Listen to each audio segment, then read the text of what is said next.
Bonjour à tous, bienvenue pour cette vidéo de débriefing des JO. Des JO qui ont super bien commencé pour la délégation belge en tennis, qui se sont malheureusement terminés par une grosse déception. On en parlera après de la bonne nouvelle de ce tournoi, mais d'abord la déception. Oui David, évidemment, on espérait beaucoup mieux. On avait dit que normalement il devrait se retrouver en quart sans trop de problèmes. Les deux premiers tours ont été comme on l'attendait, facile, avec un David vraiment très à l'aise qui a pris dès le premier set chaque fois l'ascendant très rapidement sur ses deux adversaires. On pensait que le troisième tour allait dans la même direction, il avait très bien commencé son match. On n'avait pas du tout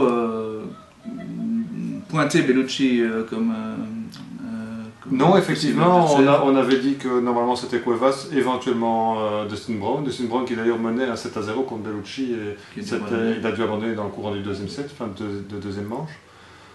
Donc effectivement on ne s'attendait déjà pas à ce que ce soit le Brésilien, et puis poussé par son public, lui a fait un bon match, c'est certain, mais David n'a pas joué à son niveau non plus. Il a fait un gros tournoi, il faut quand même le reconnaître. Bellucci, on n'attendait pas à un tel niveau. On sait que c'est un bon joueur, hein. Il a été top 30, il est encore 50-60e à peu près. Et évidemment, poussé par son public, il a été transcendé, il a vraiment fait un excellent tournoi, et il a profité d'une surface qui était moins rapide que ce à quoi je m'attendais. C'était un dur quand même assez lent, qui donc lui convenait forcément assez bien, lui qui est un joueur de terre battue, mais malgré tout, je pense que un David à 100% dans sa tête et physiquement aurait gagné. Oui, après effectivement il y avait les conditions, on l'a dit, Bellucci avec son public. C'était pas évident de rentrer dans un tel match, c'était presque un match de Coupe Davis, hein. L'ambiance était quasiment équivalente, il était vraiment, la pression du public était très importante, il y avait aussi beaucoup de vent, ça a beaucoup gêné. Et puis quand même le jeu de Bellucci, son service de gaucher, tout ça, il n'a jamais vraiment réussi à se régler sur ses retours, ce qui est pourtant sa force. Mais paradoxalement, je dirais qu'il retournait beaucoup mieux en début de premier set. Il a eu break, et puis deux fois l'occasion de deux doubles balles de double break qu'il n'a pas su saisir. Il a refait encore le break à 5-5, donc il a servi deux fois pour le set, et c'est là qu'il perd le match. Parce qu'à ce moment-là, j'ai eu l'impression qu'il se crispait, il a joué beaucoup plein centre, et Bellucci en rythme. Bellucci évidemment était là dans son élément. Et Bellucci a pris confiance une fois gagné le deuxième set, et il a vraiment lâché ses coups au deuxième. Service, coup droit, il a vraiment fait balader David, et c'est finalement logique cette victoire en 2-7 pour Bellucci, qui a ensuite quand même pris un set à Nadal, qui aurait pu... il était passé loin d'une médaille finalement, Bellucci, et ça donne encore plus de regrets pour David. Et les Jeux Olympiques ne reviennent que tous les 4 ans, donc ça commence à faire beaucoup d'occasions manquées. Cette année, oui. J'espère que ça ne va pas commencer à trotter dans sa tête, parce que c'est le genre de choses qui peuvent laisser énormément de traces. Après, si on veut vraiment être positif, on peut se dire que Tokyo dans 4 ans, David aura 29 ans. C'est vraiment l'âge idéal pour un joueur de tennis, c'est vraiment là où on est à son sommet. Voilà, s'il continue la progression telle qu'il l'a depuis 2-3 ans maintenant, peut-être qu'il sera top 5 à ce moment-là, et avec une vraie chance peut-être même de médaille d'or. Oui, mais il faudra maîtriser ses nerfs, parce qu'il risquerait de retrouver un certain Nishikori sur sa route cette fois-là. Et là, je crois que la ferveur japonaise sera certainement plus polissée que public que brésilien, mais la ferveur y sera, donc il faudra des nerfs d'acier aussi. C'est sûr, il est de la même génération, Nishikori, c'est sûr que Federer ne sera très vraisemblablement plus là. Même Nadal, Djokovic, Murray dans 4 ans seront en fin de carrière sans doute. Donc Nishikori sera probablement un des grands favoris à Tokyo. Il a aussi 25 ans, 26 ans, je pense, donc dans à peu près le même âge que Goffin. David, effectivement, s'il veut encore progresser, c'est là qu'il va devoir travailler. C'est son mental, sa capacité à se transcender dans les meilleurs moments. Et à pouvoir proposer autre chose quand ça ne va pas, parce que moi j'ai regretté de ne pas avoir d'amorti, pas de slice, très peu de montée au filet. Il a continué à jouer en rythme, ce qui convenait très bien à Bellucci, et finalement il a creusé un peu sa propre tombe. Mais quelque part, c'est rassurant aussi de voir qu'il a encore une marge de progression. Tout à fait, ça c'est le côté positif, effectivement, il a encore une marge de progression devant lui, et il est déjà aux portes du top 10 comme ça, donc ça laisse espérer encore beaucoup de belles choses. Si mentalement il ne subit pas un contre-coup de toutes ces occasions manquées, ici à Roland-Garros, ça lui le donne au JO, et qu'au contraire il progresse sur ce niveau-là, donc l'année prochaine, vraiment le top 10, même plus, tout à fait accessible. Envisageable.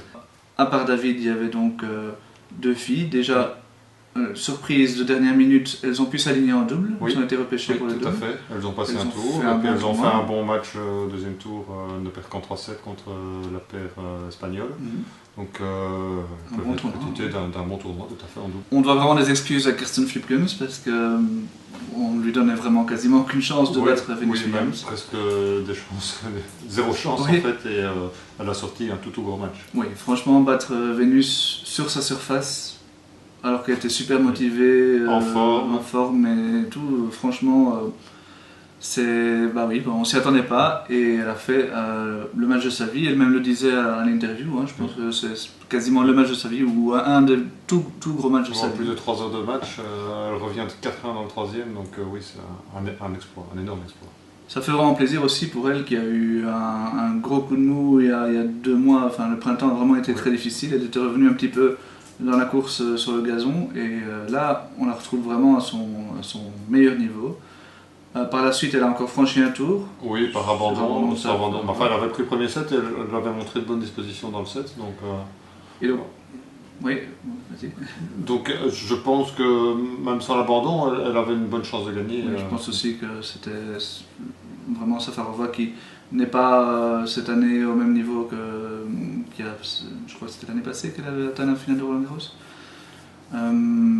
Donc c'est plus tout à fait la même Safarova, et je pense effectivement que Kirsten était au-dessus. Après, on s'était mis presque à rêver en voyant son tableau. Oui. Elle aussi pouvait presque aller chercher une médaille, puisqu'il n'y avait plus de top 50, en tout cas jusqu'en demi-finale. Malheureusement, elle a perdu contre Laura Siegemund au 3e tour. Oui, Siegemund a fait un bon match aussi. Kirsten ne me semblait pas à 100%, je pense qu'elle était quand même encore fatiguée de ses autres matchs. Elle n'est pas loin, mais on n'a jamais eu l'impression qu'elle pouvait aller chercher ce match en fait, malheureusement. Et le style de jeu de l'Allemande qui lui convenait pas vraiment, c'est en tout cas ce qu'elle a dit à l'interview. Donc voilà, une joueuse qui était en forme aussi, qui a gagné son premier tournoi le mois passé, son premier tournoi WTA, qui fait vraiment une très très bonne saison. Après, c'est vrai que la déception, après avoir battu Williams et Safarova, est un petit peu de mise, mais dans l'ensemble, ces jeux sont réussis. Plus que réussis, en plus, son double parcours. Elle espérait sans doute pas autant, donc c'est quand même très très positif. Et de bon augure pour l'US Open. Tout à fait. Il reste encore Janina. Oui, on avait dit qu'elle était capable du meilleur comme du pire. Elle avait bien commencé son match. Elle a servi pour le premier set, et puis après ça c'est un peu démonté, son jeu s'est démonté. Elle a perdu. Bon, c'est Janina, c'est comme ça, il faut s'y faire, elle ne changera plus. Oui, c'est dommage.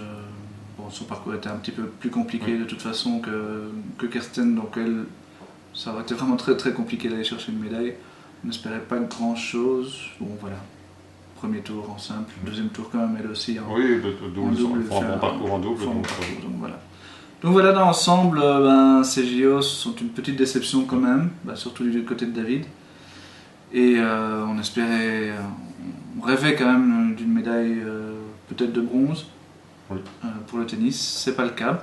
Heureusement, le reste de la délégation fait quand même un beau tournoi jusqu'ici, et c'est pas fini. Donc on a encore quelques chances, et il faudra revenir dans 4 ans. Bien avant cela, juste après l'US Open, on vous en reparlera à ce moment-là. Il y a là une vraie chance de médaille, peut-être même d'or dans les Paralympiques avec Joachim Gérard. On vous en parlera à l'US Open, et d'ailleurs on se reverra dans vraiment très peu de temps pour les prévisions de cette US Open. Salut!